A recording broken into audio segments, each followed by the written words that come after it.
This is the Parker's Couch with Cameron, Carlin, and Carl, the Parker brothers. Some material is for a mature audience. Sit back and enjoy.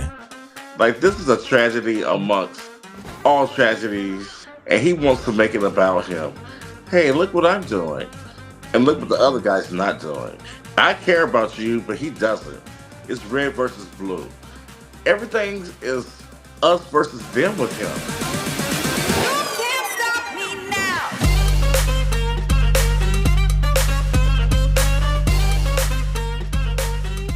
What's up, my brothers? What's going on? What's up, brothers? Hello, hello, hello. Carlin, you look really happy down there. It is I. No one's listening to you, Carlin. Let's have a conversation. The We'll leave him. He's in a world of his own. Let him be. It is I. We'll let No, him you call be. me Sleepy Smurf.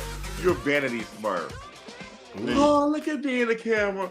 Look I at have me my- in my little mirror. Yes. Yeah. Well, good news, brothers. I am now a working man again. Yes, I will Woohoo! not be living on the streets. Praise Awesome. the Lord. We were getting close. We happy were for getting you, close. Happy for you. We got another jam-packed show as there is so much going on in the world and in sports, so many things, and we're going to get to all of it as much as we can within this hour of our podcast. So, brothers, let's go ahead and kick it off. Nowhere than first, other than the devastation that's going on with Hurricane Helene, it has just been heartbreaking, really, to watch and to see all these images. They have dogs and search crews all out going through knee-deep muck and debris in the mountains of western North Carolina, looking for more victims. Days after the storm, the death toll is nearing 160 at this point. And searchers have searchers all fanned out using helicopters to get past washed out bridges and hiking through wilderness and to reach isolated homes. So many homes have been devastated. So many people unaccounted for. I know President Biden said at one time at least 600 people are unaccounted for at this point. It's a lot happening. Carl, I want to start with you first, as you are in North Carolina. Like, how is it there around our area? And then, like, what are the reports and everything saying around there? Well, around our area, we are still feeling the effects of the tropical storm that we had here. So there was devastation here, not on the scale that it was there in that it is in Western Carolina. We still have some roads out, and we did have people that lost their homes, and we had a couple of people lost their lives here, but in Western Carolina, it is a calamity like none other that we've seen. I do have some firsthand accounts of people out in Western Carolina just saying that it is like post-apocalyptic out there. I've heard that used, that phrase. The smell of the stench of death is all in the air there. In the line of work that I am in, I have some firsthand accounts of individuals that have been out there, and all they see is death. They're smelling death. They're seeing dead bodies. They have seen a lot of displaced children, just children running around without any clothing, basically naked, with no parents because the parents have been lost in the storm, or what has ever happened to them. We don't know. These individuals are uncovering bodies while they're working daily. Like, the numbers that we're hearing don't actually add up to the numbers. That's the part I'm afraid of. Oh, it's That- going to be a lot more than what they already have. That's a lowball number, unfortunately. What you have to think about is, so I know both of you are familiar with Biltmore, the Biltmore House Hmm. Mm-hmm. Village. So um, some of those villas, I know you know how tall they were. Just think about this: the only thing that was exposed in some of those places was the very apex of the rooftop. Yeah, I saw that. Wow. That should kind of give you an idea of the devastation. Uh, and the individual that I work with, his father had actually relocated to that area, and he was up in the mountains, up on a higher elevation, but he actually saw his neighbor's house just coming by, Just riding by. riding by. That's what I just couldn't imagine experiencing that. Like live that's just crazy. Start thinking about like Hurricane Katrina and things like that and the images you saw in New Orleans. Um, Yeah, it's few moments whenever we have these historic kind of storms like this. And anytime they hit, And I it's don't remember it ever being wow. this bad in Western North Carolina. yeah, No. I, I have a friend at work, a coworker. Her son's a big time high school football player down in Morgantown. Hmm. mm, hmm, Yeah, so she was talking about today at work. To pray for her family because she got kids out there that's going through that right now. Um, Luckily, like she's able, to have contact with them to know that they're okay. But it's like the devastation is beyond something that we've ever seen. Like I think I saw there was a photo. I don't know if you guys saw it where it was like a grandmother, a grandfather, or a grandchild, and the child's mother on top of a roof of the house, and they all got swept away except for the mom. So she watched her child drown and her mother and father on top of Jesus. their roof. yeah. I mean, it's just horrible stories like that that's going around. It's just to see the pictures with water, like brother said, at the apex of the roof. It it boggles your mind just to think that that amount of water can actually ruin people's lives like this and just affect a massive number of people. This is very sad. And given all of that, usually you would think events like this would kind of bring our nation together a little more. But Trump is using this as an opportunity to go at Biden and say, oh, he's like purposely not helping Republican governors, even though all the Republican governors, you got DeSantis and Kemp and all of them have come out and said that they that he's giving them everything that they need and wanted and that they asked for. And even Cooper and Carolina said that he approved all the emergency things for all the counties and all this stuff is there. Obviously, it's something this historic. It's going to be hard to get all the efficient help there.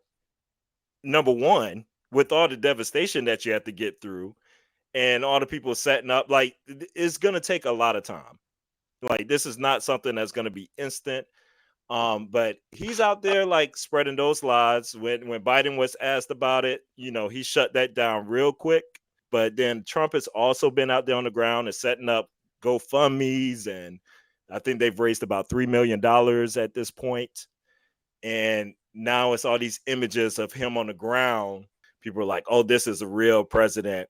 While look, nobody else is doing anything. When everybody knows during a moment like this, you don't the president doesn't immediately go out to these things because that's going to be more in the way than anything else. And all the governors have said we would tell you the appropriate time to come out. What's happening with our nation, y'all? Like I I just can't it just really sickened me that the use of this moment to do this. Well, one, that should tell you the character of a person to politicize an event like this. people are dying. People have died, and people are without food and water, and we don't. They don't have time to be worried about you trying to gain a vote based on some hearsay or whatever. I don't know what his motive is, and I don't know why he thinks he'll gain traction that way, because actually the local, the local governments are more in tune with what the people need than the federal government would Yeah. be. In the case of like Western Carolina, there's nothing people can do at this point, hardly. Yeah. They can't even land helicopters. You'd have to fly. Basically, the president or whomever would have to fly a helicopter around the whole area, because you can't drive in there. All the roads are gone. What are people going to be able to do? You're not going to have a whole lot of people that's going to be able to do much either. No. Um, the problem is, that area just didn't have the proper infrastructure for the amount of water that they saw at all. and these things are showing themselves in all more of the rural areas than it is in the major cities, because the major cities have worked through some of those issues with infrastructure, even though some of that infrastructure is weak in major cities. But I'll take, for instance, here locally, this local government is way behind on the infrastructure. Yet they're trying to build more houses, bring more people in, and we can't support that type of influx of more houses being built Mm-hmm. and things of that nature. And the reason why we had that heavy flooding is because we don't have any place for the water to go now. They built all these spoil ponds, Yeah, all yeah, yeah. ponds, and these retention ponds are overflowing in the neighborhoods, flooding them out. They've killed all the trees and whatnot. And you don't have the irrigation that you would need to for that water to flow. Right. So, and there in Western Carolina, there is nowhere for water to go if a heavy rain comes. Absolutely. And you know what? This is why I detest the most about this vile sack of feces. He always makes everything about him, no matter what it is. Like, this is a tragedy amongst all tragedies, and he wants to make it about him. Hey, look what I'm doing, and look what the other Mhm. guy's not doing. I care about you, but he doesn't. It's red versus blue. Everything is us versus them with him. And that's what I can't stand about him the most, is that the division that he wants to cause so much just so he can somehow benefit in some kind of way. It's just so disgusting. He's just a horrible piece of feces. Like, I just wish he'd go away. I just can't wait for this election to be over.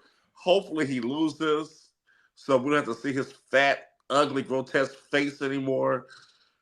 I'm just sick of him. Tell us how you really feel, Carlin. Wow, Colin. He irks me so much. It's just I he's But the feel you. worst kind of person I that feel you. it's a self gratification of everything, no matter what the issue. People are lost, people are dead, yes, and all he wants to do is, hey, this guy doesn't care about you. I do.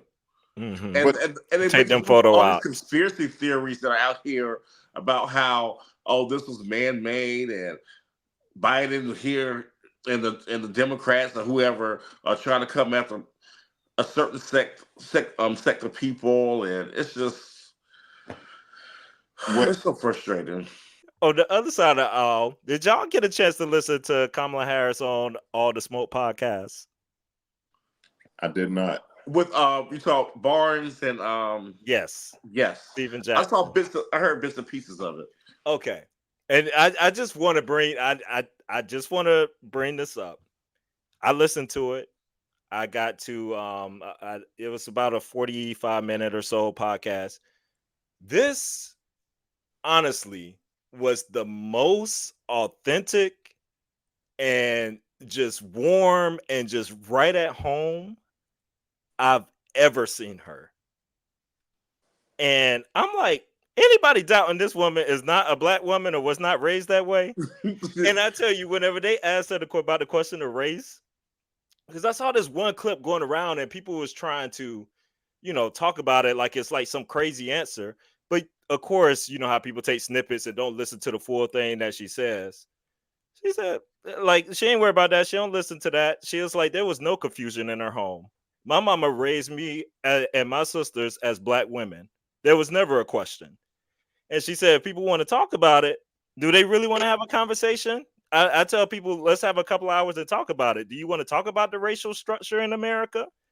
Let's talk about the 1/8 rule. Let's talk about this and what considers you black. Like, so she is a black woman. And as she said, I've never been confused. But just the ease of the conversation and the things they talked about mental health and her ideas and getting into more of her economic plan, like she was talking about the 50,000 for small businesses tax breaks. She was bringing up the home thing.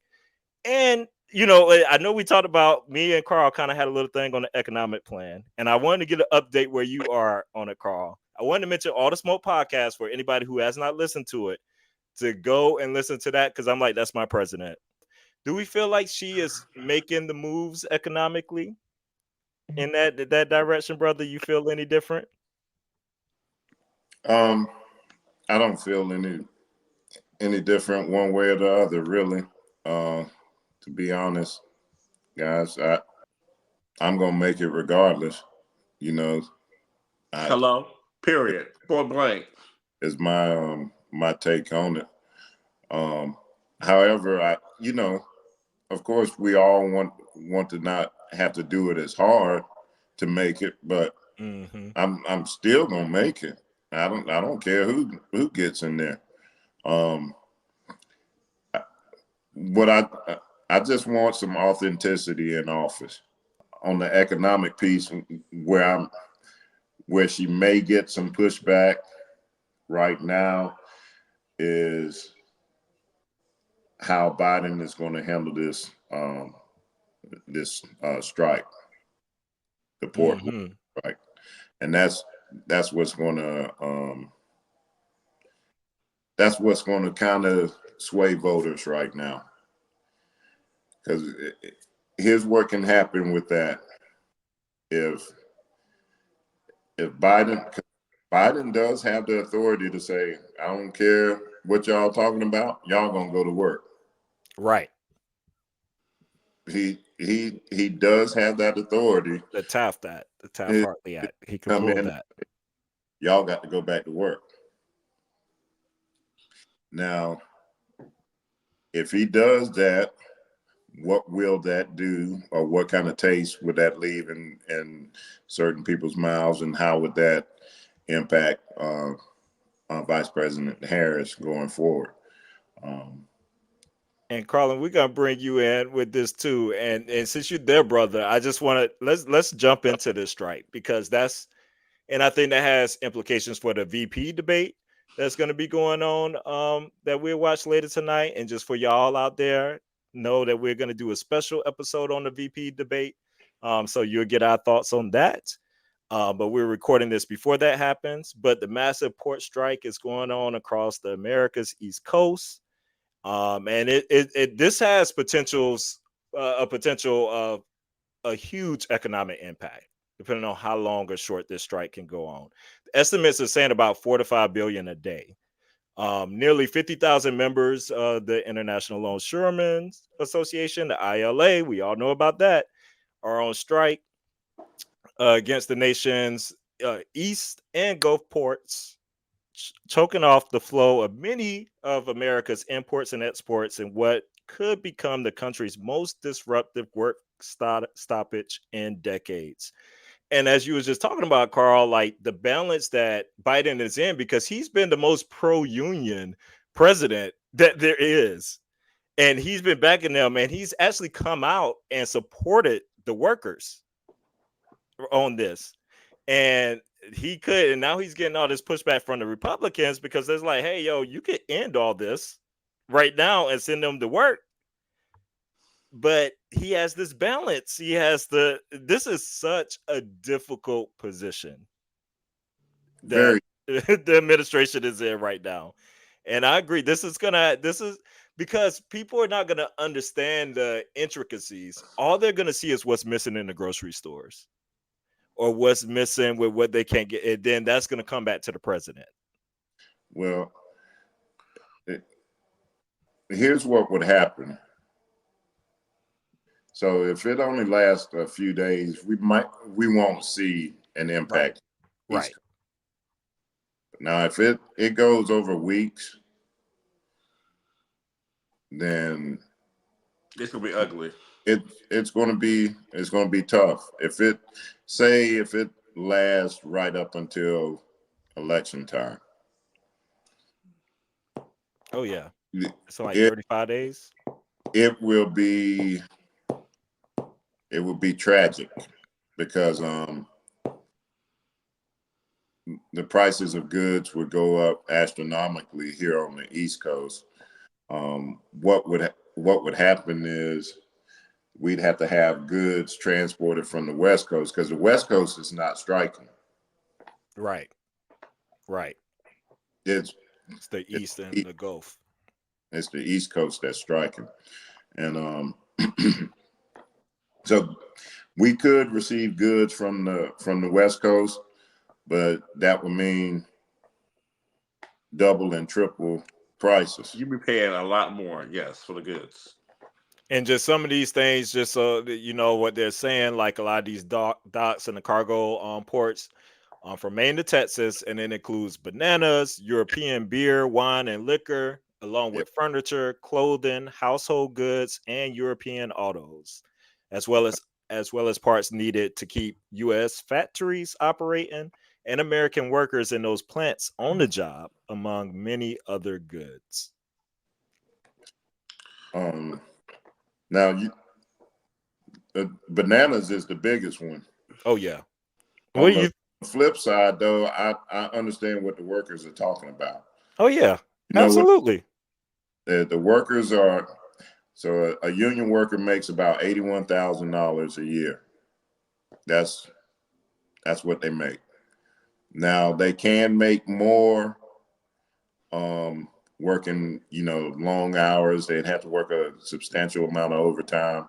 They can get up to, 150, $200,000 by working those crazy hours that they work sometimes by not coming home, not getting any sleep or whatever. Um, but they haven't had a raise in a long time, That part.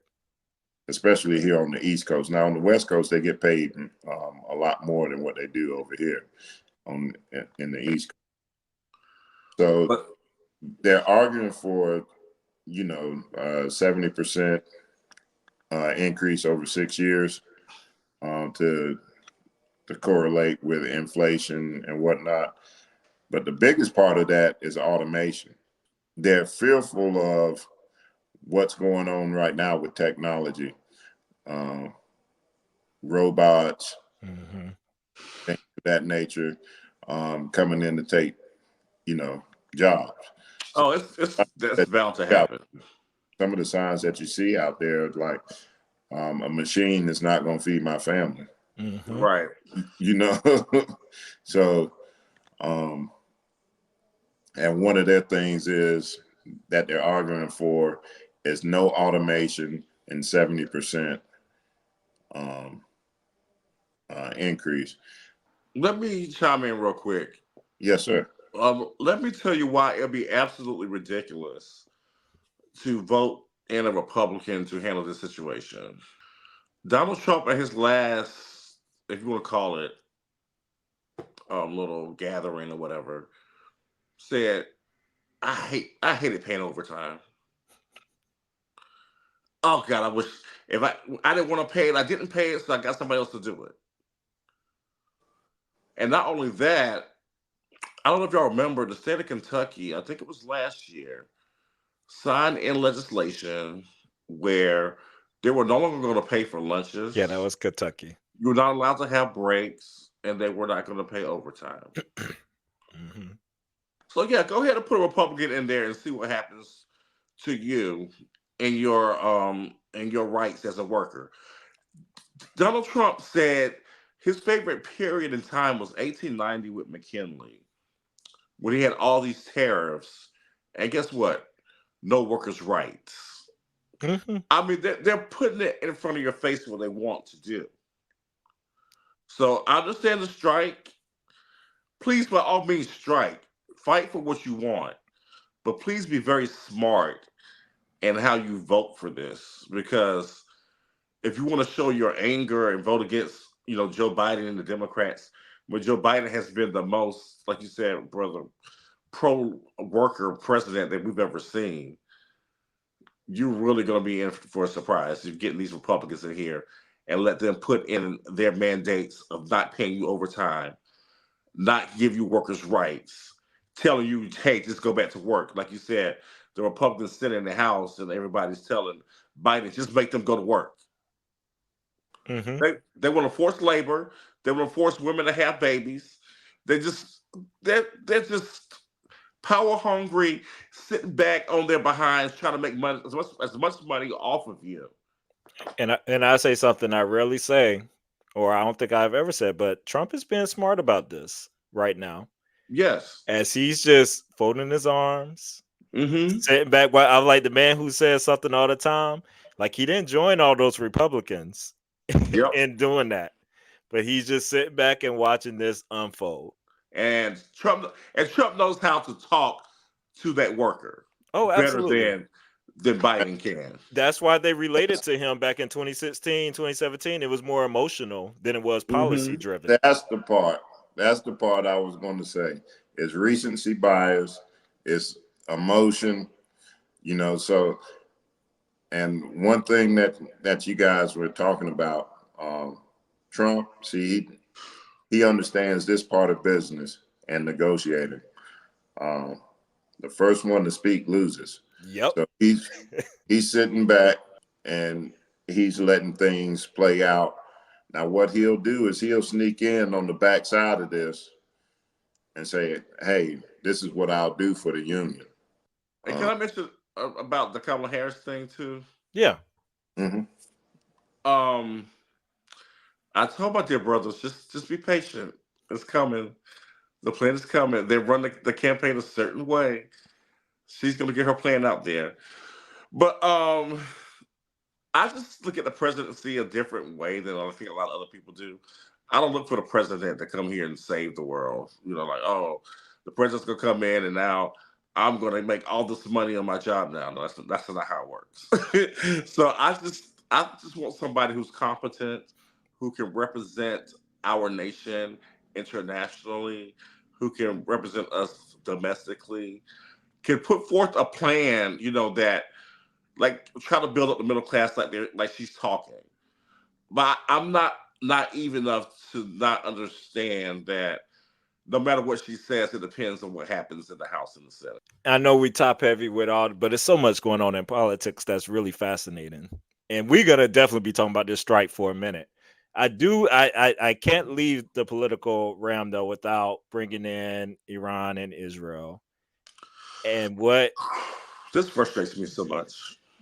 which we know Iran just recently followed they just did a huge missile attack against Israel, but the US and Israel both stopped. um I think they said it was like 180 or 181 missiles whatever being fired, but we know this was in response to what Israel, they took out the Hezbollah leader, and they've been taking out all these other people in Lebanon, and this is just an ongoing thing. But how much of an influence, like, does this just fall back? just squarely on the Democrats here in the US, because everybody's just looking at it.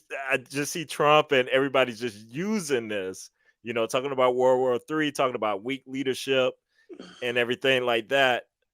I just look at this whole thing so different than what's happening over there. I don't know. What's your whole assessment of this?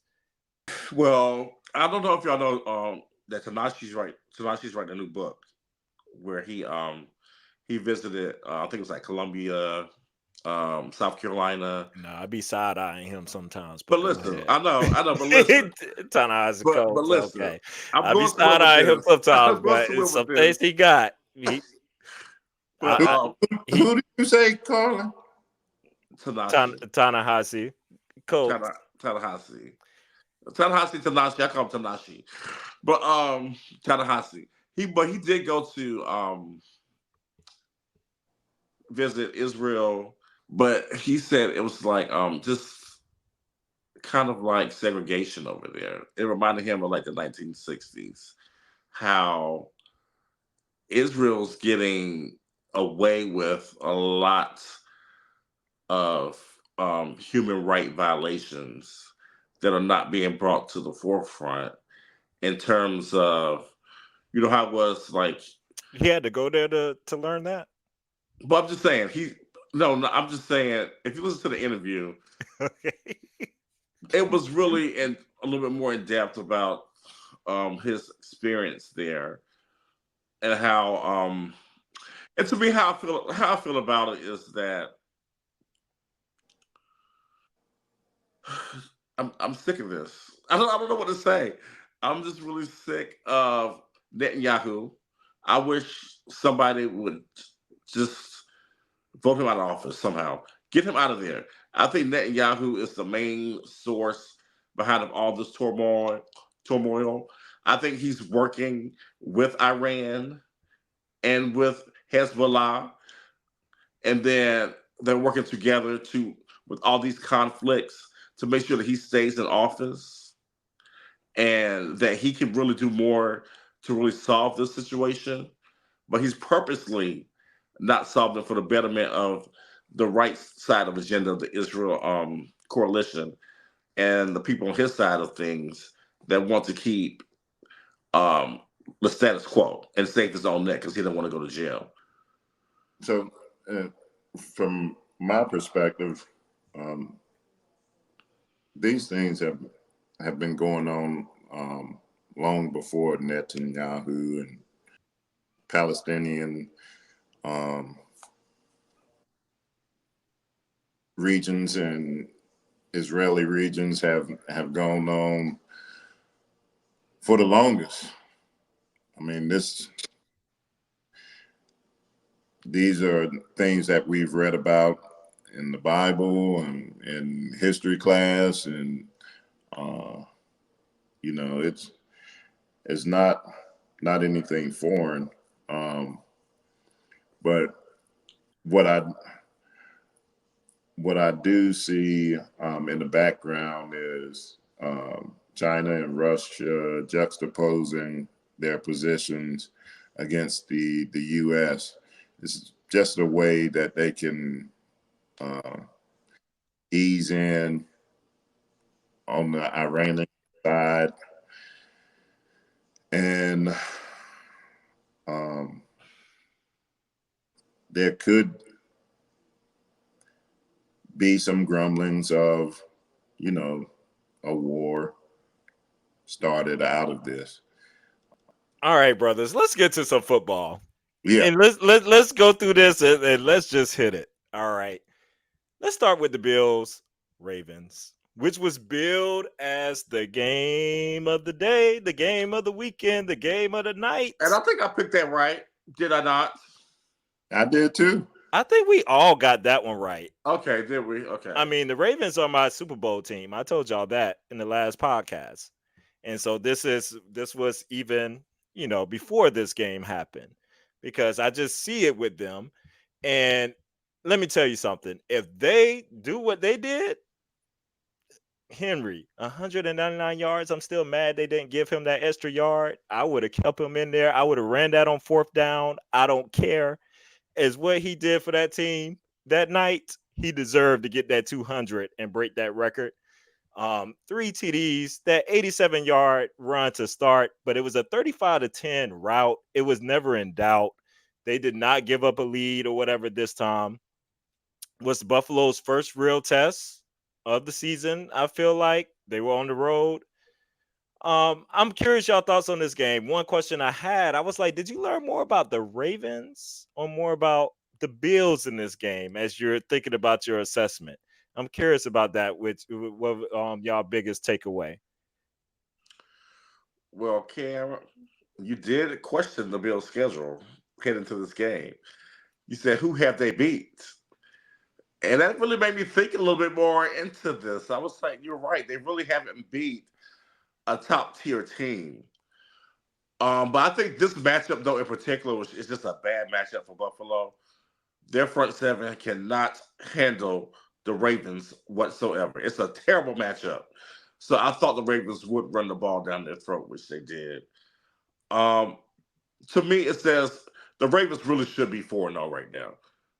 So Absolutely. I think the Ravens are definitely one of the favorites to make it to the Super Bowl and possibly win it. Well, I'm glad Harbaugh got his got his head out of his butt. He Thank got you. some Started sense finally. started started running the man like we said early on, Yes. because they would have been undefeated if he would have stuck with that recipe. I think they may be the class of the AFC. I think the young defensive coordinator is finding his rhythm now, and I think they're rallying around him. I think he pitched a wonderful game against Josh Allen. Uh, Yep. thank goodness the offensive coordinator is handing the ball off to King Henry. Hello. Let him do what he does. These receivers got to start catching the ball too Okay. for Okay. Lamar. They get on my nerves. Lamar Lamar hit every one of them in the hands this game. And some of the throws, some of the windows that he put that They ball in, it was a 6-inch variance in the window.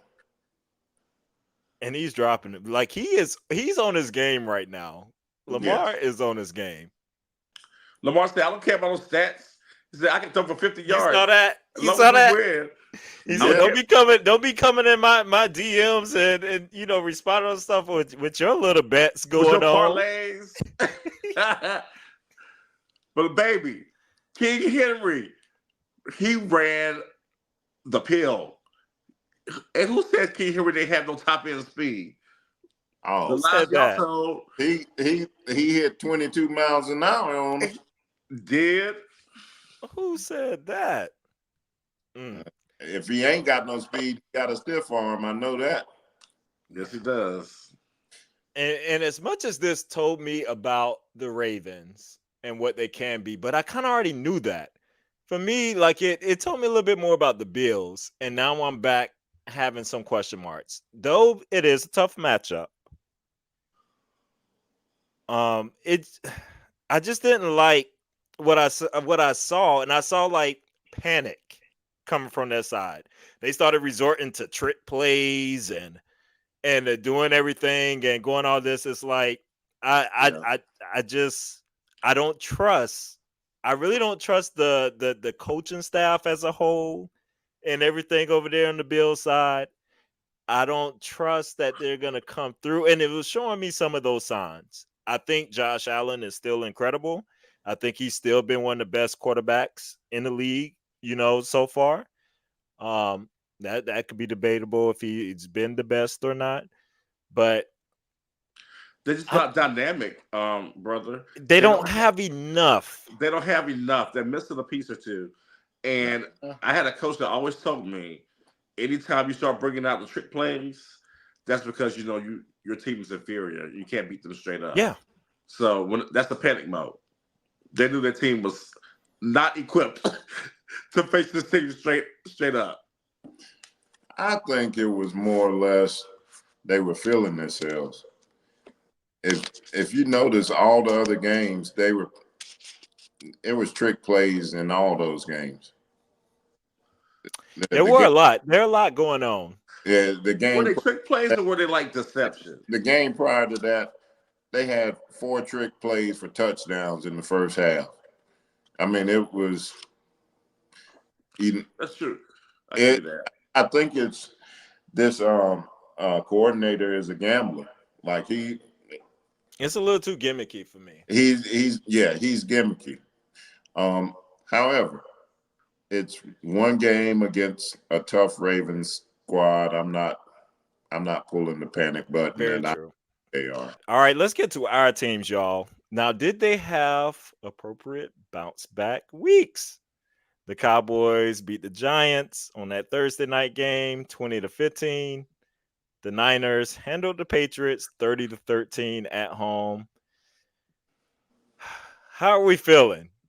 We need a brother check in. Well, I knew the Niners was going to slaughter on the Patriots. That's practice. I said that off jump. You did. Now You I did not go with the Cowboys you did not. to beat the Giants, and I will not go with the Cowboys to beat the Steelers this coming week or any other game after that because the Cowboys stink. That They was such an ugly game. they absolutely stink. That was dreadful. If you watch that game, you would puke and say these are 2 bad teams. Neither one of them are any good. We try to tell you who the cream of the crop of the NFC East was. Well, It's not the Cowgirls. NFC least. NFC least. I'm with the Cowboys didn't really do anything to change much for me. And what was Jerry Jones' comment afterwards? He was talking about how that quarterback is better than I thought. Like that was a good win or whatever, a tough win. They was clowning him for that. It was something to that degree. Who, Daniel Jones? Oh, Yes. Yes. Y'all didn't hear that? Hear that No. comment? It's like, Did not. that quarterback is He needs to go. He needs to go somewhere and go to sleep. he was trying. He was trying. Not impressed. The Niners pulling out that 30-13. I mean, it's the Patriots at home. That was an impressive win for me. Was it? Let's go home. I mean, the defense was very impressive. I The have to admit defense was that. a lot better. That's why it was impressive for me because I was like, hey, the defense has come back and played like they're supposed to. That Yes. man, Fred Warner. And you can always, he's old faithful. Yes. Yes. You can count on him. But Purdy was I'm under selling the too much Cowboys. duress, though. Like, I don't like this Purdy Is running he under the rest or around. he just get Or out of does he pocket too soon? panic? I don't know. That game, he was having to scramble a lot that game. He's looking like Iowa State Purdy now. Just getting out, running around, trying to make It's plays. too much. He's running like 50 yards before making a pass. And this isn't sustainable. What you Does say? Debo, does he have Christian McCaffrey? Debo was back, but I don't know how. Debo didn't really seem like Debo. though. Debo was not Debo. He wasn't. But Jordan Mason ain't no slouch. He's a good runner. He's not Christian McCaffrey. No. And Christian McCaffrey took a lot off of Brock Purdy. Yeah, He did. I agree. Yeah, No, that's true. That's very true. The pocket stayed clean because of the threat of McCaffrey. That's very true. that's true. But that's why I don't know how sustainable this is because the news for McCaffrey is not getting any better. And now Really? they're considering putting him on the IR. He's not playing this He year. had his worst day with his Achilles over the weekend. Like they said, it's not looking good. Really? Yeah, Hmm. he's going to be out for the year. He's not going to play this year. Hmm. I'm pretty sure about that.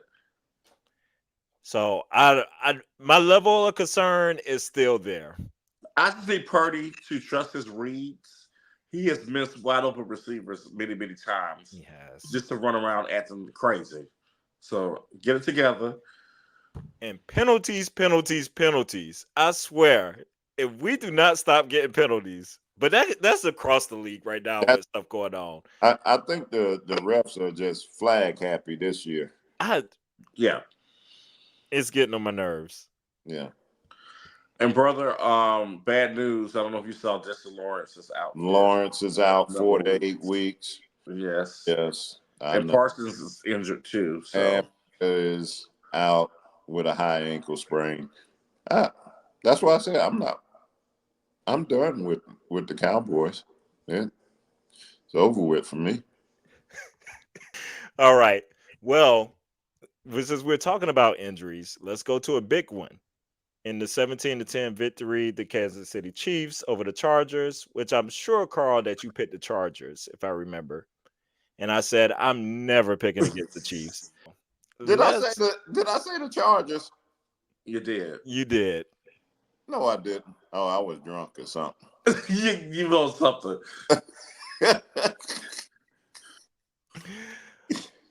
In this 17-10 victory, the Chiefs are still edging out wins some kind of way.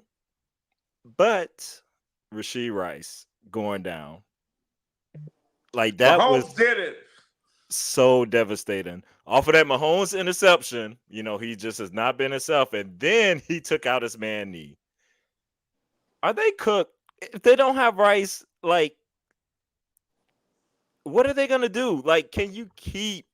I know they're the Chiefs, but how much can you keep piecing stuff together? Obviously, they have a championship culture. Um, so in those in that type of culture, it's next man up, and some kind of way they're doing it with duct tape and super glue. I mean, there's running Holding it with together. Kareem Hunt off the street. They Yeah, got Kareem Hunt off the street. that they are. Hey, they're making it happen. You got a genius over there on that sideline in Andy Reid. He's he's an absolute mad scientist over there. And then Mahomes is who he is, even though he's not Ultimate wizard. playing the best football. Um, I think he still strikes fear in everyone. Oh, absolutely. He makes you do stuff you get out of character and do stuff you don't normally do because you know Yeah. that he has a chance to come back and beat you. I think it's so psychological with other teams playing It him now. is. It's in their Yeah. heads, and they feel like I think they feel that threat of Mahomes can be Mahomes at any times, and they feel like they gotta one up that. That's Yeah, how Atlanta lost. Atlanta should have kicked the field goal. If they would have kicked the field goal, all they had to do was kick a game winning field goal to win the game. But Mahomes, you're scared of Mahomes. And rightfully so, I guess. got. Hello? Did I That's what we pick were the screaming Chargers? last year. Why in You the definitely heck picked you the let him get the Chargers. ball last? Are Brother you can't let serious? it go that he picked the Chargers. Guys, did I pick the Chargers? You Yes. did. What was it? A battle of 3-0s or something? No, Absolutely not. it was not. I was high or I mean, it something. wasn't a bad pick. The Chargers were at home and they were winning, but the Chargers do what they do best: lose But Herbert games. was hurt too, so it was just Yeah, like, I was high. yeah. possibly. Well, we can't leave football without talking about my new favorite team. I can't believe it, but it's the Washington Commanders.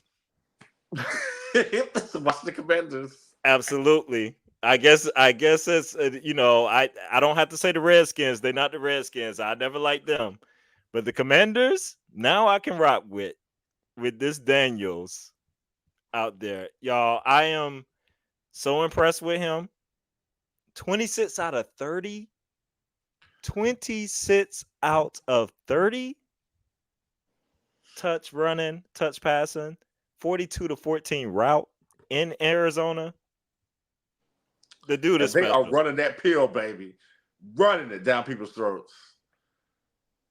It's a special talent going on right now. This accuracy is just like none other. And they found a future left tackle, too. He is a rising star as well as a rookie. Oh, absolutely. No hurries on 18 drop back passes. I mean, this is, I told y'all last week, they're winning the division. It's looking I'm more not like it. paying a whole lot for the NFC least right now. The young man is balling. I will agree with you guys. One thing I do know is he works hard at his craft. He has shown that he's been in the lab. That they have said. I read an article about him being the hardest worker out there, and basically, his coach said the success is due to his work ethic. Let's go to the college realm, y'all. It was some great games going on this weekend. Alabama, Georgia ended up being, I think they said 12 million viewers going on that, That's the the most highest. insane game I think I've ever seen. What was that? Can we just react to that game? Now, I'm going to tell you, we have this thing called Art All Night that goes on in DC every weekend. Not every weekend, one weekend out of the year. And it's like a free community event, and they got, just be a bunch of dope stuff going on, art related. I was debating doing it or watching the game. We all saw the first half of that game. Yeah, After seeing that first half, I said, brother, I'm going to Art All Night. And I stayed and I watched the will game. see you later. because it was a runaway. A runaway. I come back. And you missed the game of the century. What happened? That was a ridiculous game. I had to watch the highlight, but I feel like the highlight doesn't do justice of stuff that I miss. Of going in there, like, what was that? What was that? It was athletes all over the place. I have never seen so Yeah. many pro athletes on a college field in my life. I think both of those teams could have beat the Cowboys. They probably could have.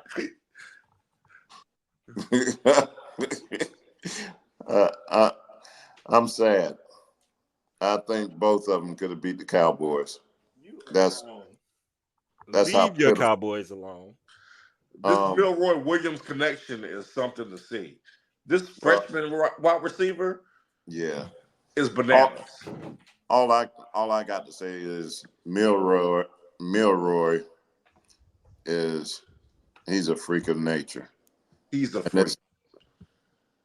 Isn't he dumb? Hasn't he thrown for 2 and run for 2 in each of his games this year? Yeah.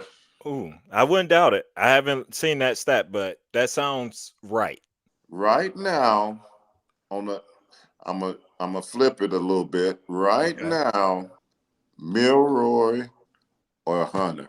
You took it kind of right out of my mouth because I was like gonna say yeah for Heisman, because those are my two, and I was curious, like who y'all thought. I'm going Hunter right now because he plays every freaking snap of the game. He's on defense. He's on offense. He's on special teams. He's everywhere. The brother is special. It depends if Colorado keeps winning. If Colorado keeps winning, it's going to be a close race. I'm telling you. It's going to be close. It's absolutely going to be close.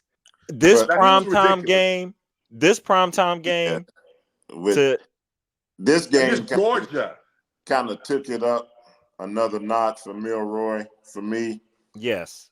But I'm still favoring Hunter just because of the simple fact that this dude is some other type of athlete. Did you see the interception he That made? I think it's like the that third quarter. interception. Uh-huh. The diving The interception. diving one. And when he After struck the playing all Heisman those pose, snaps, and he can still anticipate, break like that after all those snaps in the Florida Heat. Well, just talk to me. Talk to me, Carlin. That's what I'm talking about. It's unbelievable. I got to stick with Hunter right now.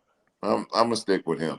he is super talented, but I don't know, like this prime time game right here, when the lights are the brightest, Yeah, and what happened and what did Milroy do? He made the play. he Made the made 75 it. play. yards. And 75 yards. 374 in the air and 117 running Yeah, that's over 500 yards Yeah. or close to it. No, right at 500. Almost. well. Okay, Cameron. I'm telling you, it's close, man. It's Why? close. It's We're Why close. splitting you hairs here. It's why not a you have wrong answer. to down like that? What you Why say? you cut me down? Who? You. I just bow down. You're right.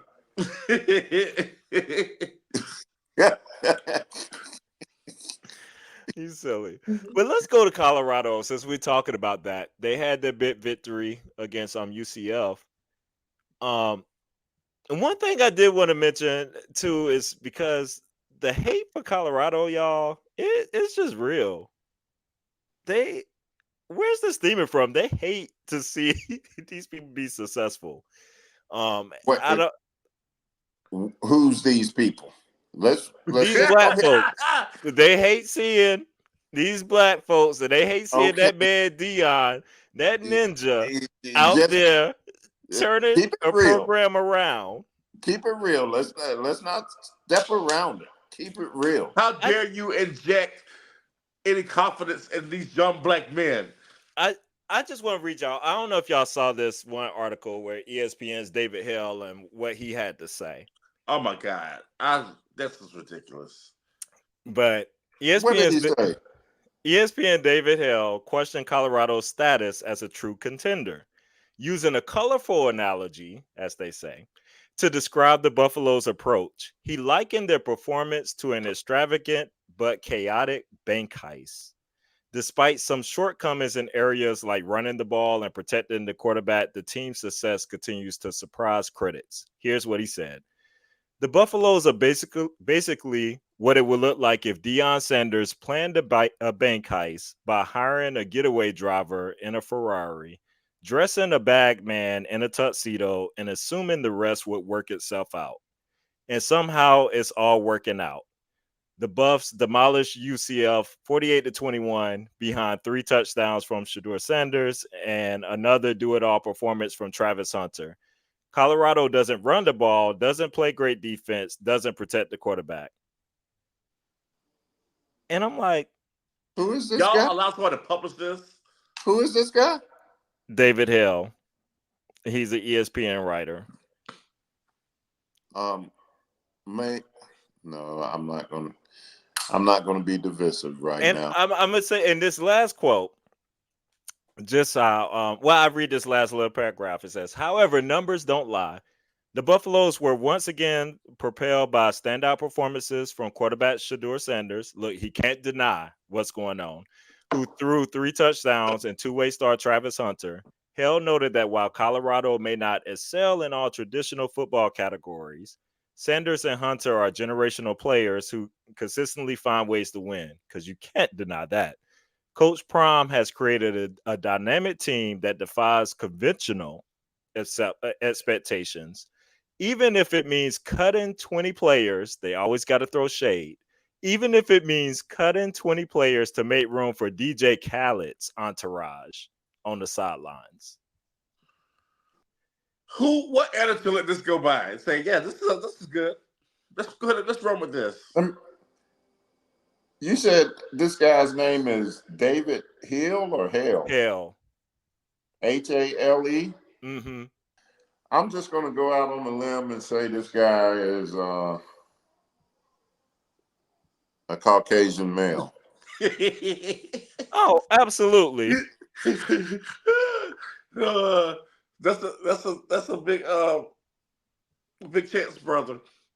I um why liken it to a bank heist Hello, when you're referring to an African American male hello. Of being all the places together, Why can't it just be kept on the field where it should be and what they're doing?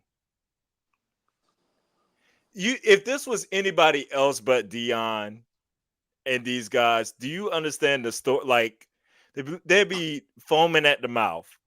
How incredible! Oh my gosh, what they're doing with the pieces, not having all the figures and stuff there, and you know, but yet you gotta like cheapen it somehow. and there's a story there. Because after that Nebraska game, I was like, okay, Colorado, either you gonna sink or Yes, swim now, because they were thoroughly dominated that game, and ever since that game, they have been killing it on the offensive and defensive line.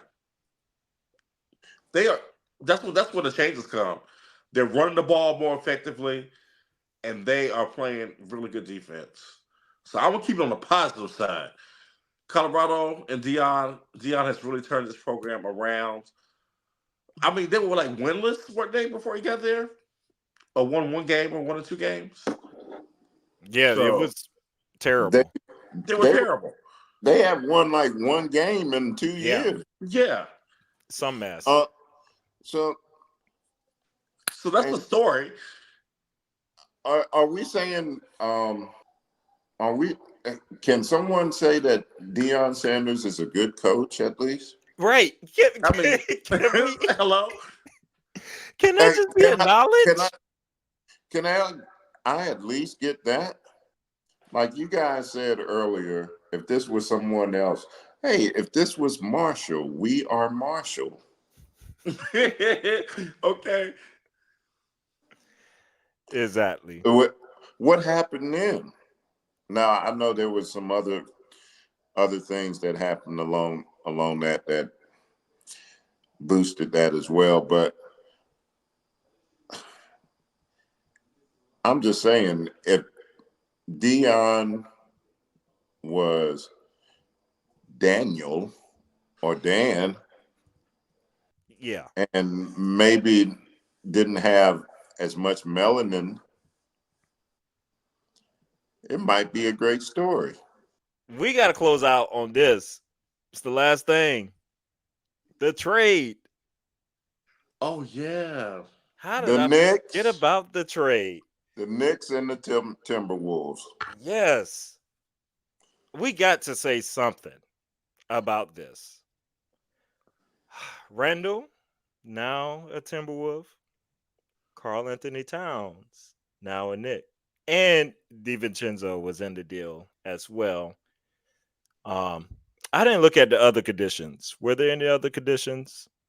I think there was a third. I think Charlotte was involved in that, but it was It wasn't a player, was it? It's like a pick it or was something. like cash consideration or something like that. But it wasn't Nothing. Yeah. nothing really noteworthy. The only thing I was confused about this trade, because both of these teams had tremendous success last year. They did. Tremendous. They Yeah. did. So I didn't understand where they were going with this trade. What I will say is I think Minnesota fared better just because of salary cap flexibility. True. And that could be the main reason why they did it. And that may be one of the reasons why they did it. For that, but the way Finch's style is set up was set up for him to have Gobert and Towns. So Exactly. I'm just I'm a little confused with why they went with that move, because now Randall and Gobert cannot play together because they clog up everything. Mm-hmm. You know, Mm-hmm. Randall is not. He's got to sit at the mid post. He's more of a mid post type of guy, and he wants to get to the basket. Gobert just can't play on the offensive end at all. I mean, he just has to be in the That's dunker true. spot or something like that. Throw him a lob. That's the best you're gonna get. As far as New York, man, I don't. They they lost toughness. They did. I mean, they lost that when they lost Hardenstein too. Like that was Yeah, like a tough center, and they're lacking a center. True. Like they're lacking that. yeah. But I'm like, is Towns the answer to what he's gonna get this? I, They'll find a. I think they can find a bruiser. You know, to me, I think their toughness is on the perimeter. I think Bridges is hella tough, and so is Brunson. I think they're really tough guys. I just don't like Carl Anthony Towns. I just think he's But weak. yeah, the Nova guys are tough, but yeah, Towns is soft as tissue paper. he He's really very is. soft. That's why I think the Knicks are just going to be remade. They're going to be. I think they're trying to score more points. They're going to sacrifice their defense to score more points. Is how I'm looking at it. But Thibodeau's still the coach, right? I know, but Tibbs, he has to change if they're going to go to the next level. Tibbs is hard headed, It, man. He ain't gonna change. repeat yourself saying that one again, Carlin. I. Why would he pick Towns Who if he wasn't going to do that? That makes no who is? sense. Eh, You eh, think he has the Tibbs, capacity to change his philosophy? yeah, he doesn't Yes, have that. Tibbs coached Towns before. I don't know. they're not going to be the. They can't be a defensive first. Well, I'm not going to say that, but they can't be a typical Tibbs team the way they're constructed. Closing words, brothers. Do y'all want to say anything regarding we lost some valuable people a Yeah, lot recently, and Yeah. I, Dikembe, Pete Rose, all these like historic figures going down. man. This week alone, there was a lot of major losses. Makes you a little melancholy, and actually, you know, you start reflecting a little bit more. You know, when you Hmm. start looking at one, you see the calamity that happened here in Western Carolina, and Yep. then you look at all these figures that are falling. It start, making you reflect and say, "Hey, you know, our time is limited on this earth, Yeah, and uh, Yep. we we need to enjoy every minute with family, and you know, love more, hate less." I totally agree. And I just hate the baseball writers of America could not get over themselves to put Pete Rose in the Hall of Fame before he died. To me, that's just ridiculous. He's not in the Hall of Fame. I understand the gambling crap or whatever. If Ty Cobb can be there, damn it, Pete Rose can be there. You know how many cheaters? Hello. right. Yeah, that's them writers are always fooling themselves because they have a power. That's when they have some power and they can exercise it, and Yes. it's all about that. But yeah, definitely well said, Carl. I definitely echo all those sentiments. Everyone, and we found out today. We didn't realize John Amos had passed, and all John the reports Amos were passed? out. Yes. August the So, 21st. but he died August the 21st. But all the reports just came out today. Yes. Are you It was on serious? NPR. Yes, John Amos is going too. And so I guess the family, I guess they really kept it Oh, quiet. They his son really, kept, yeah. yeah, they really kept it under wraps, but they released it today. Um, I'm pretty sure John Amos probably wanted it that way. He seemed like that kind of guy. but he died back August 21st.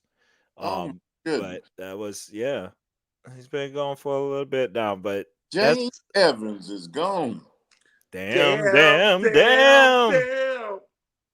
Hmm. Dog brothers. Y'all did that one. It's so many heroes and of our childhood and just growing up everything. Um, but with that said, let's just love on each other. This has been a Rosie B production. You can follow the Parker's Couch on YouTube and TikTok. You can follow Cameron on Instagram at cdparker03, Carlin at Carlin1978, that's CARLON, and Carl at ParkC73.